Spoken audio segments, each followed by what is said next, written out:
Shrimad home remedies में आपका स्वागत है। और हम आपको बताएंगे कि द्रौपदी चीरहरण के वक्त जब कृष्ण नहीं थे वहां पर, तो उन्होंने द्रौपदी को बचाया कैसे। जब कौरवों ने भरी सभा में द्रौपदी का चीरहरण करने की कोशिश की, उस समय श्री कृष्ण वहां मौजूद नहीं थे।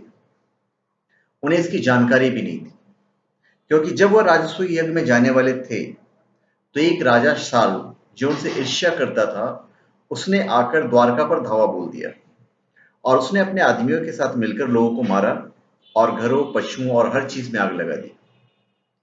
जो यादव बचकर निकल पाए, वे पहाड़ों पर, जंगलों में जाकर छिप गए। उस पर हद ये हो गई कि शाल्व ने कृष्ण के पिता वासुदेव को अपहृत कर दिया, अपहरण कर लिया। जब कृष्ण वापस द्वारका पहुंचे तो सारा शहर जलकर नष्ट हो चुका था और बचे हुए लोग पहाड़ों में छिपे हुए थे। जब उन्होंने कृष्ण को देखा तो वे नीचे उतर आए। कृष्ण ने अपने समुदाय को फिर से संगठित और स्थापित किया, शहर का पुनर्निर्माण किया और अपने पुत्र को, अपने अपहृत पिता को छुड़ाकर लाने के लिए भेजा। चूंकि वह इन चीजों में व्यस्त थे तो उन्हें यह पता ही नहीं चला कि हस्तिनापुर में क्या चल रहा है। अगर कृष्ण ने द्रौपदी की दुर्दशा के बारे में पता तक नहीं था तो उन्होंने उसकी रक्षा कैसे की।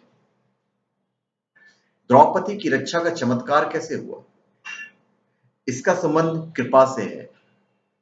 लोग लगातार हमसे पूछते हैं, कमेंट पे पूछते हैं, कुछ विनम्रता से पूछते हैं, कुछ व्यंग्य से पूछते हैं, कुछ आरोप लगाने वाले अंदाज में पूछते हैं कि कृपा कैसे काम करती है। कृपा के काम करने के लिए जरूरी नहीं है कि आपके साथ जो हो रहा है मुझे उसकी जानकारी हो। संभवी महामुद्रा जैसी किसी आध्यात्मिक प्रक्रिया में दीक्षा के माध्यम से ऊर्जा का एक खास निवेश किया गया है, जो कृपा के रूप में काम करता है। अगर मैं इस बारे में जागरूक होना चाहूं तो किसी के साथ क्या हो रहा है तो मैं जागरूक हो सकता हूं, मगर ज्यादातर समय मैं जागरूक नहीं होना चाहता, क्योंकि बहुत सारी चीजें एक साथ चल रही होती हैं। जो लोग ग्रहणशील हैं उन्हीं के लिए कृपा काम करती है, जो लोग ग्रहणशील नहीं हैं उन पर कृपा का असर नहीं होता। ऐसे ही किसी संदर्भ में एक बार उद्धव ने कृष्ण से पूछा कि मैंने कई बार देखा है कि आप एक दिव्य व्यक्ति हैं, यह बात संदेह से परे है। आपके अंदर बहुत से ऐसे गुण हैं जो एक साधारण मनुष्य में नहीं हो सकते, मगर फिर ऐसा कैसे होता है कि लोगों के कष्ट में होते हुए भी आप चुटकी बजाकर उसकी परेशानियों को हल कर सकते हैं, क्योंकि और कोई ये हल नहीं कर सकता। कृष्ण ने मुस्कुराते हुए कहा, कोई भी तब तक चमत्कार नहीं कर सकता जब तक सामने वाले के अंदर पूर्ण आस्था न हो। यहां तक कि महान महादेव भी चमत्कार नहीं कर सकते। जब तक कि आपके अंदर ग्रहणशीलता और विश्वास न हो, तब लोग ग्रहणशील नहीं होते, तो आप चमत्कारों की उम्मीद नहीं कर सकते। खुद को खुद समर्पित करना पड़ता है पूर्णतः। एक दिन कृष्ण दोपहर को भोजन कर रहे थे। सत्यभामा उन्हें भोजन परोस रही थी। वो आधे भोजन में उठ खड़े हुए और बोले, मेरा एक भक्त कष्ट में है, मुझे जाना है। वो हाथ धोकर चले गए। द्वार से ठीक पहले वो अचानक रुके, पीछे मुड़ गए और वापस आ गए। सत्यभामा ने पूछा कि आपने यह कहते हुए अपना भोजन आधे में छोड़ दिया कि आपका भक्त कष्ट में है, मगर फिर आप लौट आए, क्या हुआ। कृष्ण बोले, मेरा एक भक्त बंद आंखों से कृष्ण कृष्ण जप रहा था। एक भूखा बाघ उसकी ओर बढ़ रहा था। वो आदमी मारा जाता। मुझे लगा कि मुझे उसको बचाना चाहिए, तभी मैं जा रहा था, मगर जब तक मैं द्वार तक पहुंचा उस मूर्ख ने एक पत्थर उठा लिया, इसलिए मैं वापस लौट आया।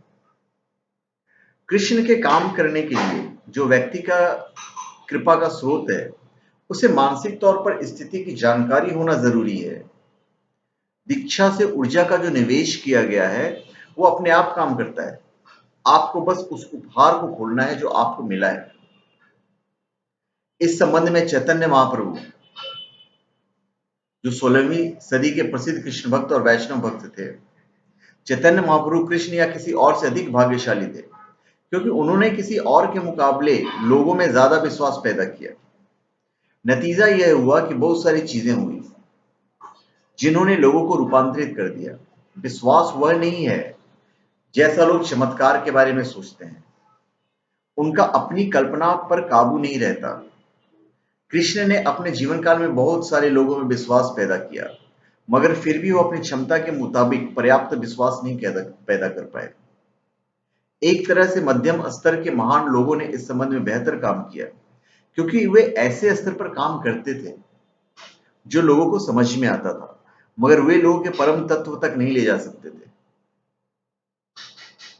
कृपा आपको तभी प्राप्त और उपलब्ध होती है जब आप अपने भीतर जरूरी खुलापन पैदा करते हैं, जिसका मतलब है कि आपको खुद को एक ओर रखने के लिए तैयार रहना होगा। अगर आप कृष्ण कृष्ण कहते हैं और पत्थर उठा लेते हैं तो कृपा काम नहीं करती। इसी तरह अगर आप सुदूर सुदूर कहते हैं और पत्थर उठा लेते हैं तो किसी के चाहने पर कृपा नहीं काम करेगी, क्योंकि वह बहुत सूक्ष्म और गूढ़ होती है।